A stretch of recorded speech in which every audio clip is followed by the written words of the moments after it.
My name is Emma Seif. I'm almost 16. I've been reading for a long time, one of my favorite activities. I also do quite a bit of writing. I recently won a short story contest sponsored by, I believe it was Schuler's Books, and I am going to read today from one of my favorite books, Howl's Moving Castle by Wynne Jones. And I'm going to read a scene in which Sophie makes trouble, once again.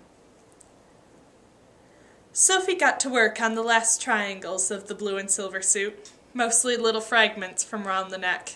It was now very small indeed. It looked as if it might be a size too small even for Mrs. Penstemmon's page boy.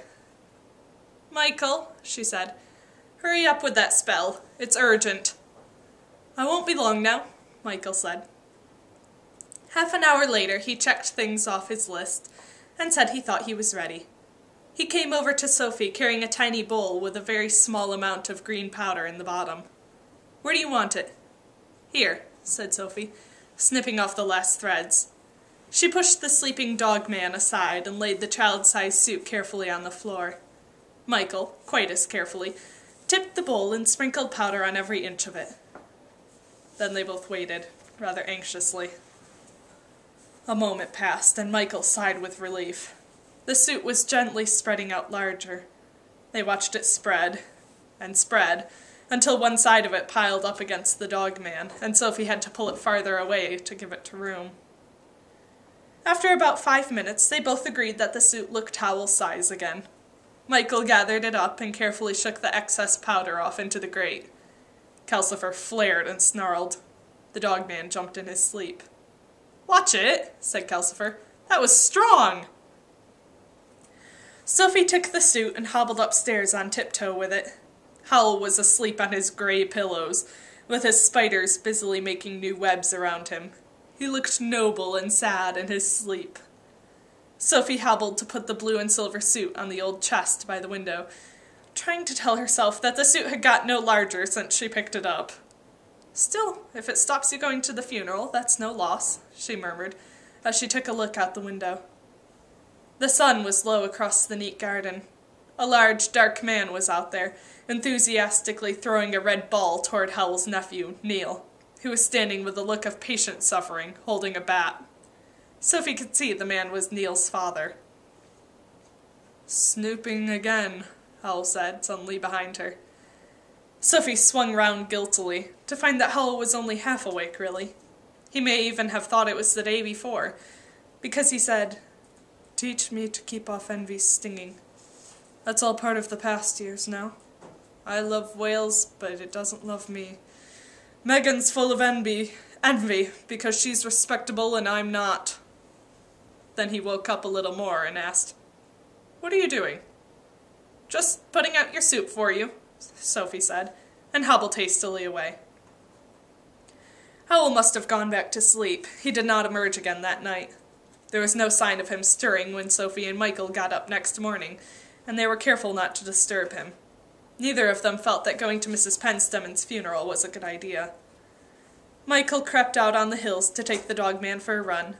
Sophie tiptoed about, getting breakfast, hoping that Howl would oversleep. There was still no sign of Howl when Michael came back.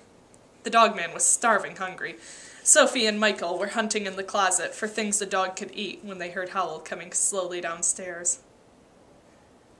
"Sophie," Howl's voice said accusingly. He was standing, holding the door to the stairs open, with an arm that was entirely hidden inside an immense blue and silver sleeve. His feet, on the bottom stair, were standing inside the top half of a gigantic blue and silver jacket. Howl's other arm did not come anywhere near the other huge sleeve. Sophie could see that arm in outline, making bulging gestures under a vast frill of collar. Behind Howl, the stairs were full of blue and silver suit, trailing all the way back to his bedroom. "Oh dear," said Michael. "Howl, it was my fault. Your fault? Garbage," said Howl. "I can detect Sophie's hand a mile off, and there are several miles of this suit. Sophie dear, where is my other suit?" Sophie hurriedly fetched the pieces of the grey and scarlet suit out of the broom cupboard where she had hidden them. Howl surveyed them. "Well, that's something," he said. "I'd been expecting it to be too small to see. Give it here, all 7 of it." Sophie held the bundle of grey and scarlet cloth out toward him. Howl, with a bit of searching, succeeded in finding his hand inside the multiple folds of blue and silver sleeve, and working it through a gap between 2 tremendous stitches. He grabbed the bundle off her. "I am now," he said, "going to get ready for the funeral. Please, both of you, refrain from doing anything whatsoever while I do. I can tell Sophie is in top form at the moment, and I want this room the usual size when I come back into it." He set off with dignity to the bathroom, wading in blue and silver suit. The rest of the blue and silver suit followed him, dragging step by step down the stairs and wrestling across the floor. By the time Howl was in the bathroom, most of the jacket was on the ground floor and the trousers were appearing on the stairs. Howl half shut the bathroom door and seemed to go on hauling the suit in hand over hand. Sophie and Michael and the dogman stood and watched yard after yard of blue or silver fabric proceed across the floor, decorated with an occasional silver button the size of a millstone and enormous regular rope-like stitches. There may have been nearly a mile of it.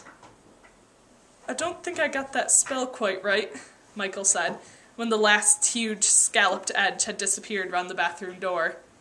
"And didn't he let you know it?" said Kelsifer. "Another log, please."